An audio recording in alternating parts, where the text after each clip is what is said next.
Hi, my name is Sandeep. I started a digital agency along with a few of my colleagues and friends from my past life, almost 6 years back. Our single line credo is that we help connect brands with digital consumers, and what I'm going to share with you today is a result of our learnings over the past 5 years. I don't do much reading on the social platforms. I try and build up a culture in our organization where we are learning from the good work that we have been doing. And we have been doing some good work over the last few years. So I'll just quickly share a snapshot of some of our clients. United Spirits, Castrol, Britannia, and others. We have had a deep strategic relationship with these accounts over multiple years. Some of our work, creative work, which you guys may have experienced, 2009, the Great Driving Challenge, which pretty much swept all the awards. Last year, Build a Dream Car, the year before that, and then this year, 2011, maybe some of you have seen the Britannia's work of Sexy, the Sexy Snacks. So we do a lot of creative work on one hand. On the other hand, we have a rational mind where we are looking and poring over a lot of data, because we have this unique advantage of running very large communities, and these communities are not only on Facebook.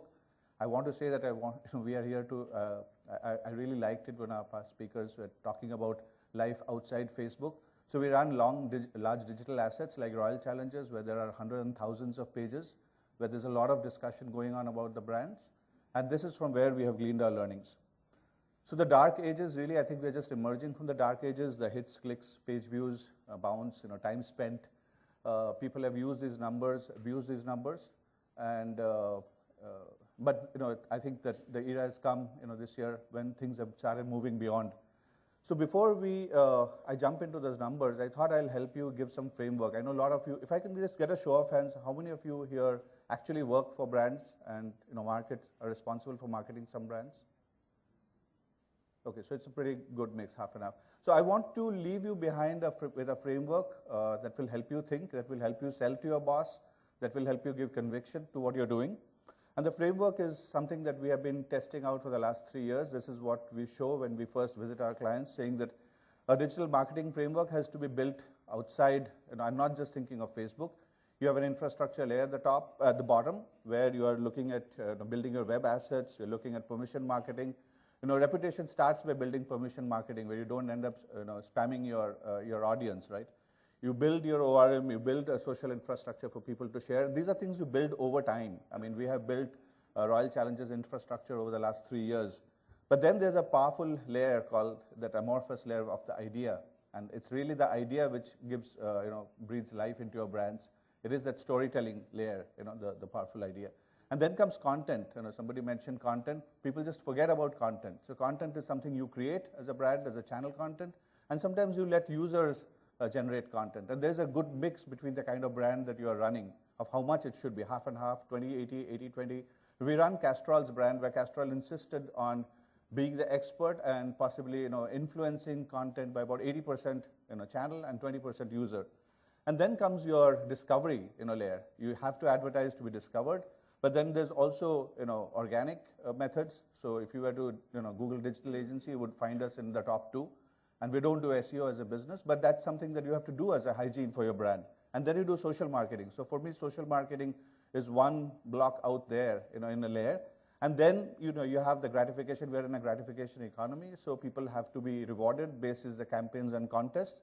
You also have to take your ideas offline. Do meetups.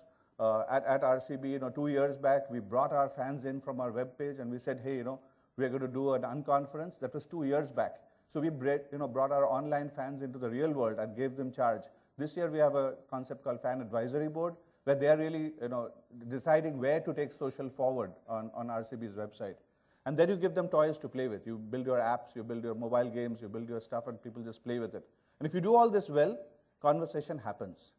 You can obviously ignite conversations, but if you do your platform right, if you have your vision right, and these visions can be built over multiple years, they can't be done in a couple of months. So I'm going to leave you with one framework behind here today, before I jump into some numbers. And this is a framework that you can use to analyze and talk to your boss and talk to your peers. But what are you really doing? At the bottom, on the X, you have your addressable consumer universe. And this is a game of how fast and how quickly you want to reach and how much you want to reach. And then the benefit of digital as opposed to TV is that you can build some engagement. You know, when we had that Rajnikant viral going on, you could actually do some stuff with it, right?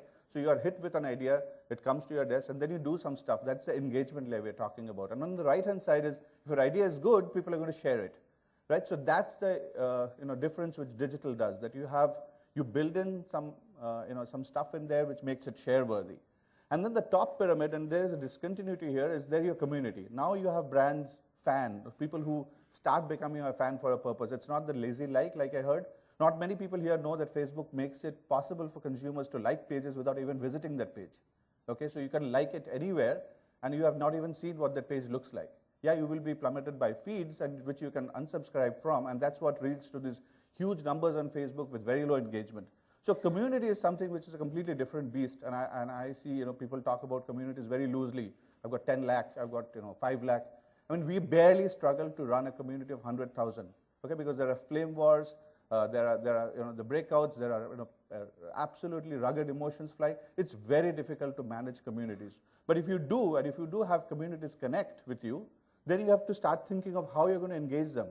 The engagement on Facebook could be very different than what you do on digital asset. For Britannia, we run something called ihealthyou.com, on which I have just 100,000 people.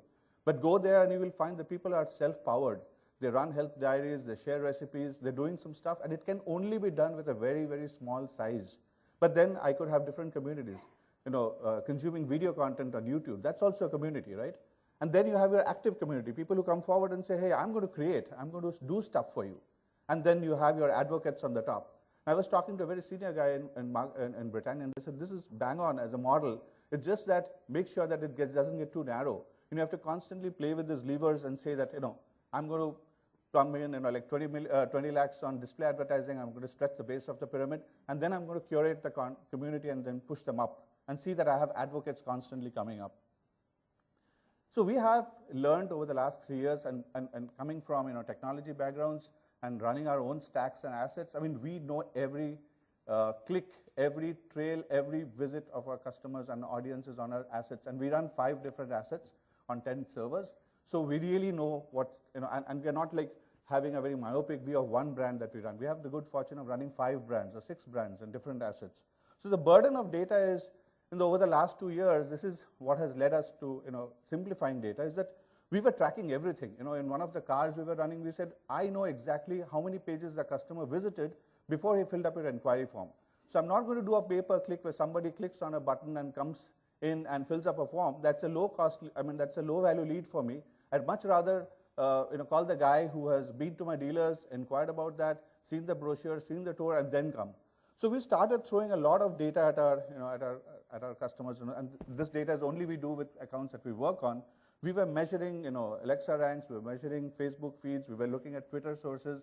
Like we heard, we were monitoring discussion forums, and thanks to technology, we were monitoring every mention out there on these brands on the web. And we were throwing things back. This is 2 years back, 1.5 years back. We were seeing how many mentions are there on news sites, on microblogs, on bookmarks, bookmarking site. How many people have even thought about that? That your content is getting shared on stuff like Dig and many others, StumbleUpon. So when we did all this stuff, what really happened was, as we threw more and more data, one day, there were brand managers who came and told us that, Sandeep, that's enough. I mean, we can only do so much, right? I mean, this is so much data. What do we do? Now, you guys are paid to analyze all this stuff for us. Can you give us something simple, which I can tell my boss that, this is what we did, and as a result of all this stuff that we did in the last year, guess what? This is where I've gone, from A to B, or from B to C. That led us to developing a lot of our core IP and investing in a lot of technology to build something called a Brand Buzz Index. And a Brand Buzz Index is a work in progress. We are only piloting it at our own accounts right now. But we are saying that, can I give you a single number? Because the brain can't handle so many things, right? You can't handle the number of consumers you have got, looking at your YouTube videos and how many people have retweeted and how many people have liked. That's not your job. You need to think about your brand. So we are computing buzz by maximizing coverage. We are talking about content creation. How much content have your users created? How much have you done? What's the character of your brand, the sentiment and the passion, the spread of mentions? We are looking at all different kinds of stuff, and then we are saying that, and we found with our brands, they said that, the number itself, I'm running out of time, I'll just take 1 more minute. The number itself of 100 or 200 doesn't give us much help. Can you show us what kind of shifts you are generating? As a result of a campaign, did I shift by 10% or did I shift by 5%?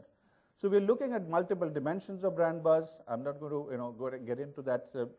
There's a lot of data, which we are generating right now, and we are still in the early stages. We don't know whether the algorithms are fully cracked, but we figure that brand managers really need some simplified data by which they can track their brand, and that's a work in progress. Soon you might hear from our agency, and we will, send out some communication where you can put up your brand and you can start tracking your brand. We are being able to go down deep inside and track not just a corporate brand, but actually track product brands. And if you are running a Parle Hippo, you really want to know where you stand, and do you benchmark yourself against Mazda in the same category, or whatever. So that's the kind of stuff that we're doing, and we believe that brand buzz is going to take you forward. And one last slide on ROI. I know ROI cannot be measured, and it's still a far cry from measuring ROIs. But at some stage, you will find the case of diminishing ROIs. If you look into building communities, like somebody was saying, 1 million, 2 million, then what? Somewhere the cost starts dropping. And especially who build technology asset, websites and stuff like that, do understand that the costs scale up humongously. Facebook needs billions of dollars to just run their stuff. So you can't expect to be paying, 5 lakhs for a website and build a community of 10 lakhs. It just doesn't work. So at some stage, the cost of running an infrastructure overtakes the ROI, and how much engagement and conversation. And same thing for display advertising. So while we don't have an ROI, we do have some hypothesis on what is your sweet spot, and as a brand, you should always try and reach that sweet spot. More than that, you will start seeing diminishing returns, too much expenditure. That's pretty much what I wanted to share. 10 minutes was up. Thank you, Sandeep. Thank you for sharing your